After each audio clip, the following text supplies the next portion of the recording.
It is pretty jarring when the mayor of the city recognizes the killer, not the victim. And it doesn't take long to go do a quick search and see the images of what was wrought in that blood-soaked laundromat, the Cleaver attack. It is really hard to understand that's where you go. I mean, my thought was, what staffer, because this is a tweet, did somebody craft this for him? Was this his idea? Did they run it by anybody and say, like, okay, maybe this is not a public statement that you want to make. My thoughts are with his loved ones. What about Jose Miranda? What about Jocelyn Nungary? What about Rachel Morin? What about Laken Riley? I mean, I don't understand when the impulse by some people is to go to the perpetrator and not the victim. We don't see people taking to the streets over those women and their names and their kids and the brutality that they suffered. So it's a very strange thing to me. I get it. Our jails and prisons probably need a lot more transparency. Rikers has got a long history of trouble. But this just seems so incredibly tone deaf.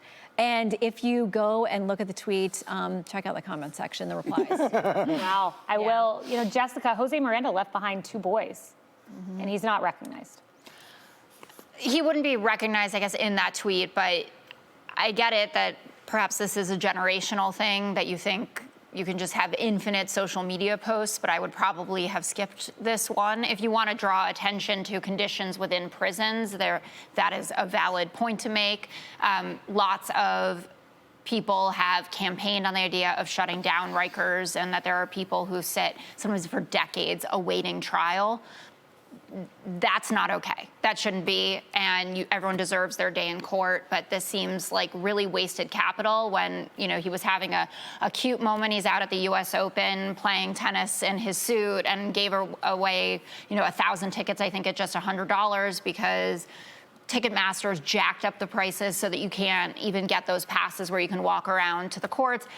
I would have wanted that for my weekly roundup versus something like this. It was the wrong way to go about drawing attention to an issue, for Charlie, sure. and instead of stating a conclusion, you know, I'm deeply saddened by the death, he could have just put out a formulaic tweet, you know, we're looking into this. We're going to get to the bottom of it. Correct. You know, I appreciate the fact that he's upset about Rikers. If only there was a politician who was in charge of Rikers. Oh, it's him. Yep.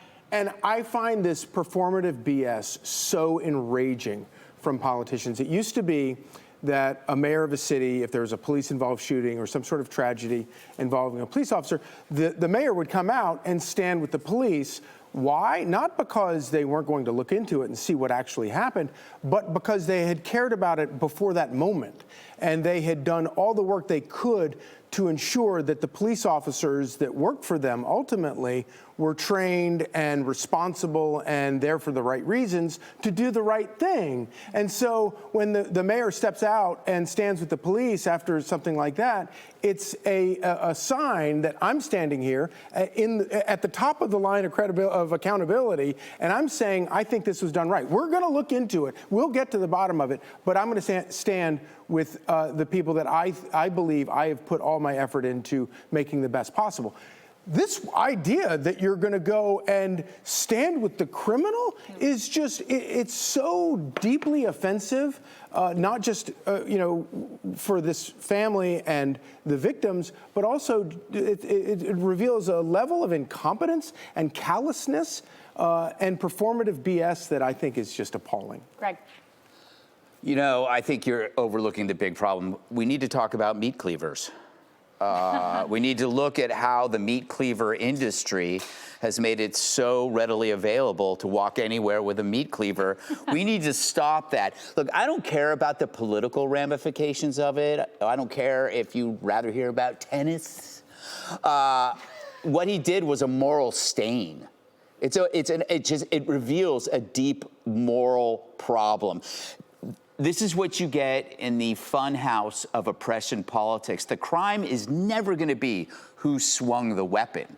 It's the structure that created the environment that produced the swinging of the weapon. The murderer, you see, is downstream from the corrupt system. This is to answer your question. So he is the victim too. He is in the system that forced him to use the meat cleaver on an innocent person, and yeah, he's been arrested 30 times, but that just shows the long life that he has spent in a corrupt system. They will always blame Rikers. They will say, you know, he wasn't convicted yet, but that's to keep his oppressed identity intact. They describe him as a New Yorker in custody. They forget about the rap sheet longer than a CVS receipt, or that the video of the crime is available if you'd like to look at it. But don't mention, the reason why he didn't want to mention the victim is because that's just going to sound like cop talk.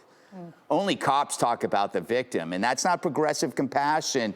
The only way you can pull this sort of thing off, and we've seen this a lot of times, the only way you can side with a suspect is if you never look at the crime, specifically the crime scene.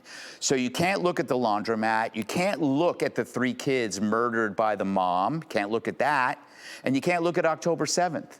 You know, you see people that are talking, that play down October 7th, but you ask them, have you actually looked specifically at what happened? They don't, because they know the moment they do, their whole worldview goes out the window. If I'm sure that if Mayor Mamdani had taken the time and looked at the crime scene and the video, but he didn't. I don't even think he tweeted this. It was probably one of his little Tide Pods who did it.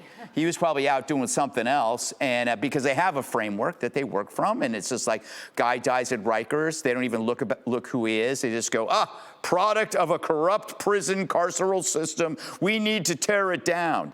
That's the only way they can do it, because they don't have any solutions otherwise. I'm glad I answered your question, Shannon. Thank you. You always do. You did. Be sure to like and subscribe for all the Fox News latest on YouTube, and catch full shows streaming now on Fox One.